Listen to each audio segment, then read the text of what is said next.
अस्सलाम वालेकुम। आज हम मैथ्स की बुक काउंटडाउन उसकी बुक 6 देखने जा रहे हैं। उसका फर्स्ट यूनिट चैप्टर 1 जो कहलाएगा, उसकी हम एक्सरसाइजेस देखते हुए आ रहे हैं। पीछे से हम 1A 1B 1C 1D complete कर चुके हैं। अब हम 1E के लिए समझने जाएंगे, और जो कि इसकी लास्ट एक्सरसाइज है। अच्छा, 1D में भी अगर आपको याद हो तो क्वेश्चन नंबर 5 के अंदर कुछ ये दो पार्ट थे जो कि अगले यूनिट से रिलेटेड, अगली एक्सरसाइज से रिलेटेड थे। इन्होंने यहाँ गलती से दे दिए, तो ये भी हम बाद में समझा देंगे जब ये वाली चीज़ें समझ लेंगे तो।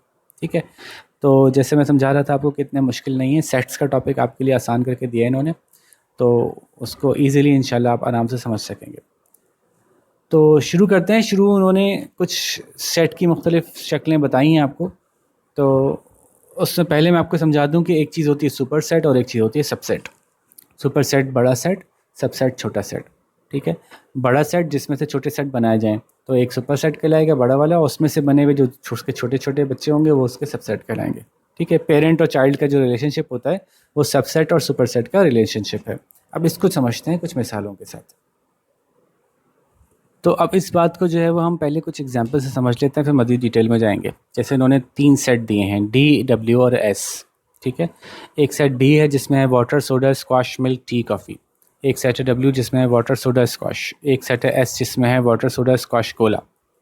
ठीक है, अब और से देखें तो ये रिलेशनशिप इन्होंने यहाँ एक्सप्रेस किया हुआ है, यहाँ पे नज़र आ रहा है इस डायग्राम में, कि डब्ल्यू में है वाटर, सोडा, स्क्वाश, जो एस में भी है, और एस में एक चीज़ ज़्यादा है उससे। ठीक है, ये देखिए, डब्ल्यू में वाटर है, एस में वाटर है, डब्ल्यू में सोडा है, एस में सोडा है, डब्ल्यू में स्क्वाश है, एस में स्क्वाश है, और एस में एक कोला ज़्यादा है। तो हम ये कह सकते हैं कि एस सुपर सेट है और डब्ल्यू उसका सबसेट है। उसको ऐसे लिखेंगे, एस सुपर सेट है, डब्ल्यू उसका सबसेट है। ठीक है, डब्ल्यू में कोई चीज़ ऐसी नहीं है जो एस में ना हो। ठीक है, और एस में कुछ एक्स्ट्रा चीज़ें हों तो कोई मसला नहीं है। यानी बड़े सेट में कुछ एक्स्ट्रा चीज़ों का मसला नहीं है, छोटे सेट में कोई ऐसी चीज़ नहीं होनी चाहिए जो बड़े सेट में ना हो। ठीक है, ऐसे अगर इसमें वाटर, सोडा, स्क्वाश और मिल्क भी होता तो ये इसका सबसेट नहीं हो सकता था। सही है। अच्छा, दूसरी दूसरी एग्जांपल जो मौजूद है वो ये मौजूद है कि एक है डब्ल्यू वाटर, सोडा, स्क्वाश, और एक है D water, soda, squash. D में भी है वाटर, सोडा, स्क्वाश, डब्ल्यू में भी है, तो डब्ल्यू डी का भी सबसेट है। इसमें डी सुपर सेट कहलाएगा। ये देखें इन्होंने बनाया हुआ है, डी सुपर सेट है, डब्ल्यू सबसेट है, और डी के अंदर एक्स्ट्रा चीज़ें मौजूद हैं जो डब्ल्यू में नहीं है। ओके, कोई मसला नहीं। लेकिन अब देखें, एक मिसाल ये मौजूद है कि एक सेट है D water, soda, squash, milk, T, coffee. एक सेट है S water, soda, squash, Cola. अब कोला जो है वो डी में नहीं है, इसलिए एस जो है वो डी का सबसेट नहीं हो सकता। ठीक है, एस डी का सबसेट तब कहलाता जब इसमें कोई भी ऐसी चीज़ नहीं होती जो डी के अलावा कहीं से आई होती। सही है। तो अगर कोई सेट किसी दूसरे का सबसेट है तो उसके लिखने का तरीका ये होता है कि W is a subset of S, या W is a subset of D. और अगर कोई चीज़ किसी दूसरे की सबसेट नहीं होती तो उसको लिखने का तरीका ये होता है कि सबसेट का सिंबल बना के काट देते हैं, is not a subset of. सही है, आसान सी बात थी, इसमें कोई मुश्किल बात तो है ही नहीं। आगे चलते हैं। एक और एग्जांपल उन्होंने यहाँ पे दी हुई है, इसको भी जल्दी से समझ लेते हैं कि ए के अंदर 1 से लेकर 10 तक अगर है, और बी के अंदर 1 2 3 है, सी के अंदर 4 5 6 7 है, और डी के अंदर खाली 10 है, और ई के अंदर 1 2 3 4 5 है। ठीक है, तो ज़रा देखें कौन किसका सबसेट है। सबसे बड़ा सेट तो ए नज़र आ रहा है, तो बी जो है वो ए का सबसेट है। जी, ए का सबसेट है, 1 2 3 है, 1 2 3 है बी ए में। क्या सी जो है वो ए का सबसेट है? जी, सी भी ए का सबसेट है, 4 5 6 7 है, ए में भी मौजूद है 4 5 6 7। क्या डी जो है वो ए का सबसेट है? जी, डी भी ए का सबसेट है, क्योंकि डी में 10 है और ए में 10 मौजूद है।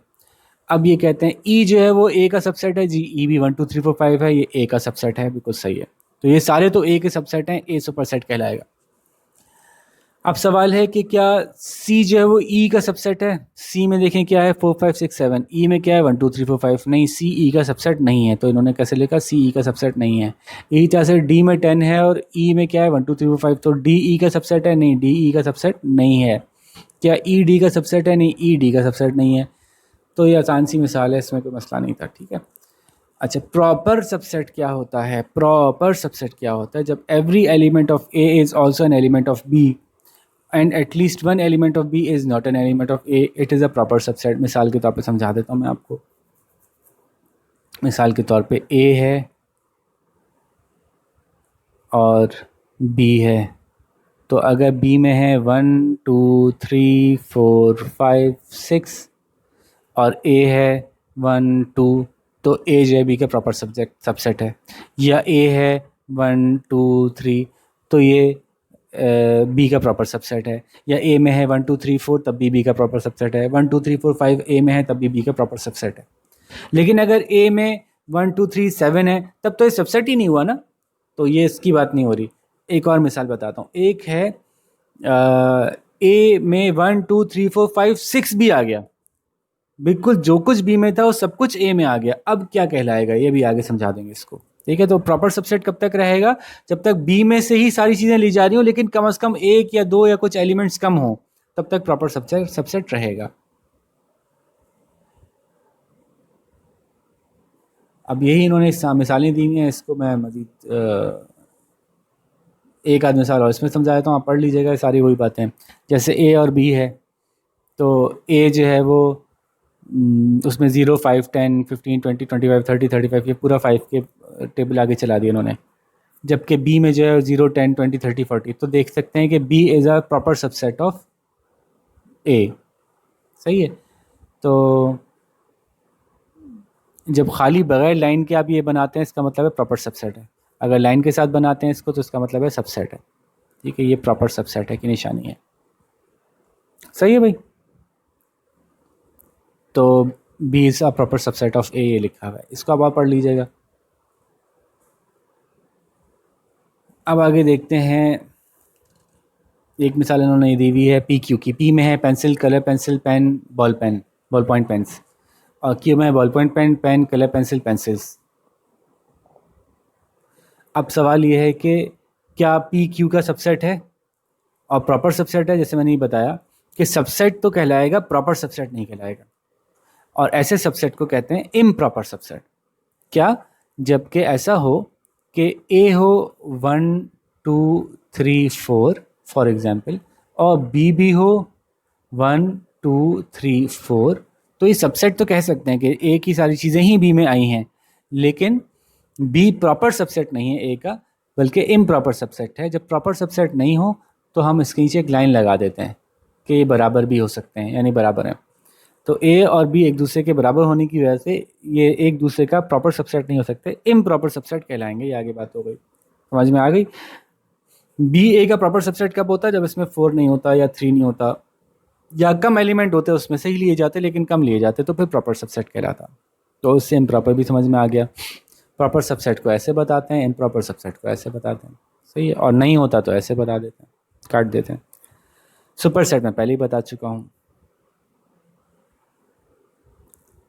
अब देखते हैं पावर सेट को। A power set is a set that contains all the subsets that can be possibly created. अब ये एक मुश्किल काम होता है पावर सेट बनाना, इसलिए छोटी छोटी चीज़ों का बनाया जाता है। बड़े बड़े सवालों में पावर सेट बनाने में बहुत देर लगती है। पावर सेट क्या होता है, जैसे उन्होंने मिसाल दी हुई है 1 2 3 एक सेट है ए। अब 1 2 3 का पावर सेट बना के दिखाता हूँ। तो पावर सेट कहते हैं तमाम सबसेट्स जो पॉसिबल हैं, जो बन सकते हैं, उन सबको लिस्ट कर देना। इसमें एक सबसेट बन सकता है नल, जिसमें कुछ नहीं होगा। इसमें एक सबसेट बन सकता है खाली 1। इसमें एक सबसेट बन सकता है खाली 2। एक सबसेट बन सकता है खाली 3। एक खाली 1 2, एक खाली 1 3, एक खाली 2 3, एक 1 2 3। तमाम पॉसिबल सबसेट्स को जब लिस्ट कर देंगे और उस लिस्ट को आप ये कर्ली ब्रैकेट्स में क्लोज कर देंगे, तो ये कहलाता है पावर सेट। और उसको लिखने का तरीका क्या होता है, ए का पावर सेट, ऐसे power set of A is equals to, यूँ करके आप लिखेंगे। ठीक है, ये भी आसान सी बात है, बात मुश्किल नहीं है, बस में छोटे ही आने चाहिए। बड़े बड़े आ गए, अगर 1 2 3 4 हो जाता खाली ये, तो अभी और कितने सारे बन जाते। पहले 1 2 3 4, फिर 1 2, फिर 1 3, फिर 1 4, फिर 2 2 3, फिर 2 4, तो फिर 1 2 3 1 2 4 2 3 4, तो और भी हमारे पास परम्यूटेशन इसकी और बढ़ जाती। ठीक है, तो इसलिए छोटे सवाल ही इसमें आएंगे आपके पास, और यही आसान, अब चूँकि आपके पास आसान लेवल है, आसानी के साथ आपको समझाया जा रहा है, तो उम्मीद है कि ऐसे ही छोटे छोटे से ही क्वेश्चन आपके पास सिचुएशन में आएंगे। कॉरेस्पॉन्डेंस क्या होती है, इसमें भी आपको बहुत आसान सी डेफिनेशन समझाई गई है, बहुत इजी करके बताया गया है। इसके आगे भी मुख्तलिफ किस्में अगली बुक्स में आएंगी, फिलहाल जितना आसान से समझाया गया उतना आसानी समझ लेते हैं।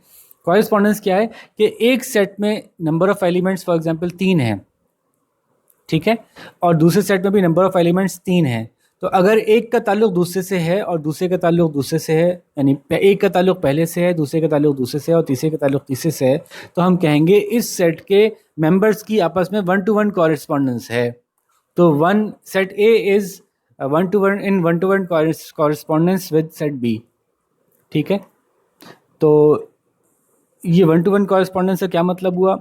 इसके लिए ज़रूरी ये है, फॉर एग्जांपल मैं कहूँ कि मेरी क्लास में एक बच्चे की हाइट है 4 फुट, एक बच्चे की हाइट है 5 फुट, एक बच्चे की हाइट है 6 फुट।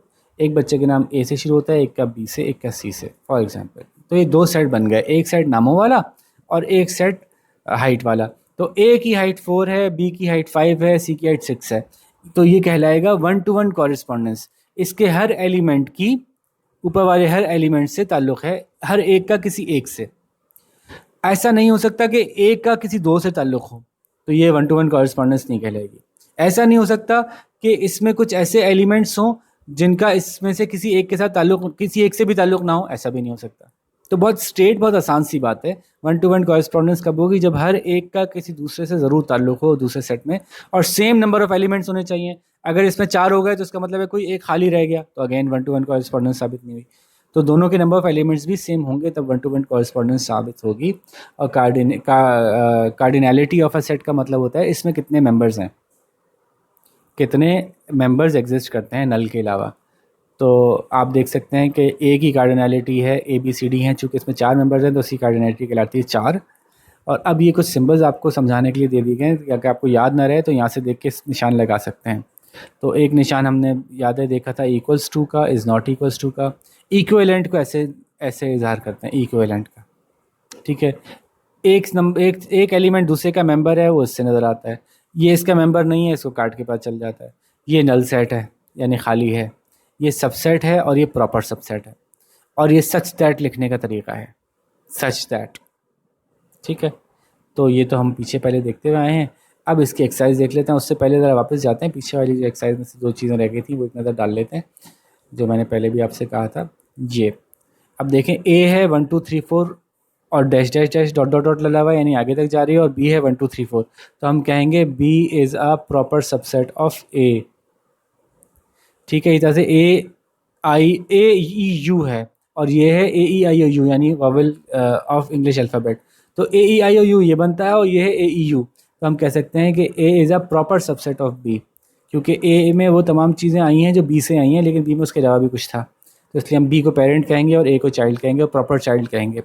तो A is a proper subset of B। सही है, तो ये इसलिए मैंने छुड़वाए थे उस वक्त कि इसका जवाब आगे समझ में आना था। अब चलते हैं अगली एक्सरसाइज पर। Exercise number 1E।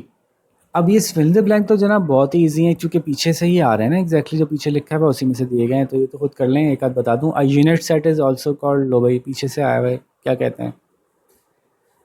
Set of all integers is a dash set, infinite set है ना, ये बता दिया मैंने, इनफाइनाइट सेट है। हर जवाब नहीं बताऊंगा भाई, खुद भी कुछ करना है।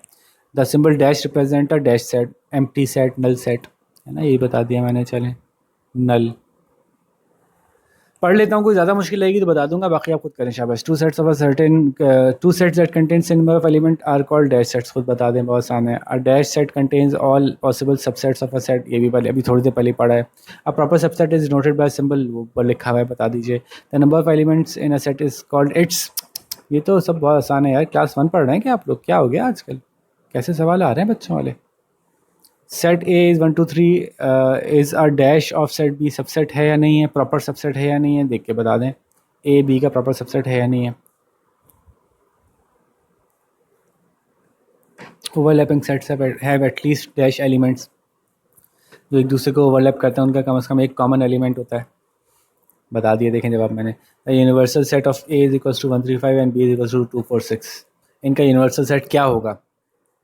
1 3 5 है और 2 4 6 है, तो एक बड़ा सेट क्या बनने का? 1 2 3 4 5 6 कम से कम ये होगा उसमें। ठीक है, तो ये भी बता दिया मैंने। लो भाई, सारे बताए जा रहा हूँ मैं, फिर ना कहना कि आप बताते नहीं हैं। 1 2 3 4 5 6, भाई खुद भी कोशिश किया करें ना, इसलिए मैं सारे जवाब नहीं बताता। बहुत से टीचर्स होते हैं पूरा पूरा छाप देते हैं, वो अच्छी बात तो नहीं है, वो तो कोई चीटिंग करा रहे हैं आपको। एक सवाल भी आपने खुद नहीं किया, पूरा उनका छाप लिया, तो फिर क्या मज़ा आया। अब ये क्या कह रहे हैं कि 100 200 300 क्या है, 1 2 3 का क्या है। एक्चुअली 1 2 3 लिख के कन्फ्यूज़ किया इन्होंने आपको। 1 2 3 जो है ना वो डॉट डॉट डॉट लगी हुई, इसका मतलब है इसमें 100 भी आएगा, 101 भी आएगा, 200 भी आएगा, 5000 भी आएगा, 60,000 भी आएगा, 1 लाख भी आएगा। ये डॉट डॉट का मतलब ये इनफाइनाइट है, चला चला जा रहा है। तो इसके अंदर ये मौजूद है, तो इसलिए कहेंगे ये प्रॉपर सबसेट है इसका। 100 200 400 जो है वो इसका प्रॉपर सबसेट कहलाएगा। इसी की बुनियाद पर शाबाश अब आगे वाले सवाल खुद कर लें, सारे ही आसान हैं। क्वेश्चन नंबर 2 पे आते हैं। State whether the following are true और फॉल्स। अरे यार ट्रू फॉल्स भी बहुत आसान होते हैं, तो इतने बहुत ही आसान होते हैं इनके, और दिए हुए भी इन्होंने इतने भर के हैं कि बंदे का मुंह दुख जाए बता बता के। अच्छा जी, A B C D E है, बी सी डी है, तो क्या बी ए का इम्प्रॉपर सबसेट है? बी डी ई नहीं जनाब, प्रॉपर सबसेट है, ये फॉल्स कह दें इसको, है ना। प्रॉपर सबसेट होना चाहिए, इम्प्रॉपर क्यों लगा दिया इन्होंने आगे। अच्छा, अब इसी तरह से आगे सवाल देखते हैं।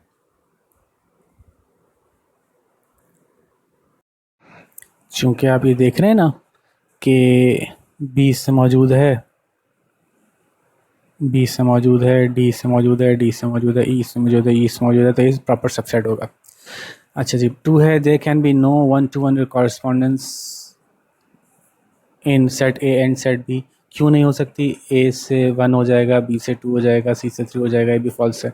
अगर इनमें से किसी एक में 4 होते तो आप कहते हैं यहाँ पे नहीं हो सकता था। जब इक्विवेलेंट सेट है तो फिर हो सकता है। Set A Japan China South Korea है, set B Mars Earth Jupiter Uranus है, इक्विवेलेंट है, क्या बराबर हैं इनकी तादाद? अब ये तो आप खुद बताइए, शाबाश, ये खुद बताइए। अब जो मुश्किल होगा ना मैं बताऊंगा, बाकी सारे आप खुद कीजिएगा। आप जो है वो ये खुद बताइए, पीछे लिखा हुआ है, ये भी बता दिया, आसान है। ये भी आप खुद बता सकते हैं, सारे ही खुद बता सकते हैं। नीचे चलते हैं थोड़ा मुश्किल में कोई, कि 1 और 2 सबसेट नहीं है 2 3 4 का। जी ये सही बात है, क्योंकि 2 3 4 का सबसेट होने के लिए या तो 2 हो उसमें, या 3 हो, या 4 हो, इनमें से कुछ हो। 1 चूँकि बाहर से आया है तो फिर ये इसका सबसेट नहीं हो सकता। तो ये सारे आसान आसान से सवाल हैं, तो उम्मीद है कि ये तो आप आराम से खुद ही कर लेंगे पीछे की एक्सप्लेनेशन के बाद। अब आगे चलते हैं, ज़रा आगे देखते हैं क्या है। Define the following set. लो भैया, ये सवाल तो, इसमें तो मतलब पता नहीं मुझे क्या करना है, क्या स्क्रीन चला चला के दिखानी है सबसेट क्या होता है, ये रहा सबसेट क्या होता है। ऐसे ही लग रहा है मुझे, ये रहा सबसेट। तो ये तो सारी डेफिनेशंस पीछे लिखी हुई हैं, बस छापनी है, मतलब फजूल सवाल है। तो ये थी भाई एक्सरसाइज इतनी आसान सी बच्चों वाली। अब अच्छे से कंप्लीट कीजिए। कोई मसला हो, कोई सवाल फंस जाए, आपका आंसर करेक्ट ना आ रहा हो, तो आप ज़रूर मुझसे पूछ लीजिएगा, वो मसला नहीं है। क्योंकि मैं चाहता हूँ कि पहले अटैम्प्ट आप खुद कर लें। ऐसे सवाल जो बिल्कुल बहुत ही मुश्किल थे वो मैंने छोड़ दिया आपके लिए, कि भाई आप पहले खुद ट्राई कर लें, ठीक है। अच्छा, अब ये है मल्टीपल चॉइस क्वेश्चंस। ये क्या है? ये एक टेस्ट है इनका, आपने इसमें से कौन सा सही है और कौन सा गलत है ये बताना है, ठीक है। जो सही है उस पर टिक करना है। और अगेन इसके भी सारे मैं नहीं करूँगा, ये भी बहुत आसान है, तो कुछ मैं करके बता दूंगा, बाकी आप उसको देखते हुए कर लीजिएगा। और जो फंस जाए, बिल्कुल नहीं समझ में आ रहा हो, मुझसे पूछ लीजिएगा। जैसे कि इसका क्वेश्चन नंबर 1 है, which of the following set expresses set P of positive even integers less than 10। Positive integers less than 10, तो यानी 1 से लेकर 9 तक। कौन सा है भाई इसमें से? पॉजिटिव इंटीजर्स लेस देन 10 और इवन होना ज़रूरी है। तो 1 2 3 4 में से 2 आएगा, 4 आएगा, 6 आएगा, 8 आएगा, और 10 नहीं आ सकता। तो वो कौन सा वाला है? वो ये है, आपने इस पर टिक लगा दिया, ठीक है। How many subsets the power set have of an empty set have, ये तो आप खुद बताइए, ऊपर डेफिनेशन में ही लिखा हुआ है। Which of the following set A and B are equal. कहाँ ए बी इक्वल है? 12 14 16 18, ये तो इक्वल नहीं है। ये भी, इसमें एक 5 है, इसमें 4 है, ये भी इक्वल नहीं है। एक 15 10 और 20, ये वाला इक्वल है। डी इसका आंसर है, ठीक है। तो इस तरह से तो बहुत ही आसान सवाल हैं, आपको सिर्फ प्रैक्टिस करवा रहे हैं कि मल्टीपल चॉइस के सवाल अटैम्प्ट करने की आपको आदत हो जाए। तो ज़रा कोशिश करें शाबाश करके। अगर फंस जाए, समझ में नहीं आ रहा हो, तो अगेन जैसे मैंने कहा मुझसे पूछ लीजिएगा। अगेन यहाँ देखिए, इक्वल सेट्स का पेयर बनाना है, पेयर को टिक करना है, कौन सा इक्वल है इनमें से। इसमें 1 2 3 है, और ये कह रहे हैं is a prime number less than 5। चूँकि 1 प्राइम नंबर नहीं है तो इसलिए ये सही नहीं हुई बात। 149 है, set of perfect squares less than 16। अब 149 ये आ गया। Set of letters in word Peshawar, PESHAW, इसमें 2 दफ़ा ए आ रहा है, तो अब इसको देखना पड़ेगा कि सही है कि नहीं है। आपका क्या ख्याल है, सही है कि नहीं है? यहाँ पे x is such that A is a set of x elements such that x is a man who has been to Jupiter, और यहाँ है B का सेट के 0। क्या लगता है कि ये सही है कि नहीं है? अच्छा, इंटरेस्टिंग सवाल बनाया है। ज़रा आप बताएं आपके ख्याल से क्या है। ज़रा मैं 2 मिनट पॉज लेता हूँ, आप बताइए कि कौन सा सही है आपके ख्याल से, गेस करें। तो जनाब क्या लगा, क्या समझ में आया? देखिए ना कि ये तो बात समझा दी थी मैंने, ये तो नहीं है इसका जवाब। ठीक है, ये मैंने समझाया था कि चूँकि इसमें रिपीट हो रहा है तो ये दोनों इक्वल नहीं हो सकते ना। अभी फ़िलहाल ये इक्वल, जो जितनी डेफिनेशन आपने सीखी है उसके हिसाब से अब ये इक्वल फ़िलहाल आप नहीं करार दे सकते। Man who has been to Jupiter, ये नल होना चाहिए था, यहाँ 0 नहीं होना चाहिए था। तो परफेक्ट स्क्वायर क्या होते हैं? परफेक्ट स्क्वायर वो होते हैं जो कि जैसे कि मैंने बताया था, जो सेम नंबर के मल्टीप्लाई करके आते हैं, यूँ समझ लें। क्योंकि आपने स्क्वायर रूट का कॉन्सेप्ट पीछे से आया नहीं है ना, बुक 5 में स्क्वायर रूट का कॉन्सेप्ट नहीं आया था, तो मैं स्क्वायर रूट की तरफ से जाने के बजाय यहाँ से बता रहा हूँ कि ऐसे नंबर्स जिनका रिजल्ट सेम किसी एक नंबर को 2 दफ़ा मल्टीप्लाई करने से आता है, जैसे 2 2 ज़ा 4, तो 4 परफेक्ट स्क्वायर होगा, 3 3 ज़ा 9, 9 परफेक्ट स्क्वायर होगा, तो 1 1 ज़ा क्या होता है 1, तो 1 भी परफेक्ट स्क्वायर हो गया। तो इसलिए जो है वो ये इसका आंसर दुरुस्त है। अच्छा, वैसे ये टेस्ट पेपर था, मैंने इत्तेफाक से टेस्ट पेपर के आंसर आपको बता दिया। तो टेस्ट पेपर भी अटैम्प्ट कर लें, बहुत आसान है, और ये MCQs भी देख लें, ये बहुत इजी हैं। अगर अगेन कहीं कोई फंसे तो आप मुझसे ज़रूर पूछ लीजिएगा, मैं आपको अच्छी तरह से दोबारा समझा दूंगा। कुछ ना कुछ तो मैंने करके दिखा ही दिए हैं। ठीक है जी, तो बस इसके साथ आज की इस लेसन को ख़त्म करते हैं। उम्मीद है आपको अच्छे से समझ में आ गई होगी बात, और फिर अगले एक्सरसाइज के साथ आपसे मुलाकात होगी। अपना ख्याल रखिएगा, अल्लाह हाफ़िज़।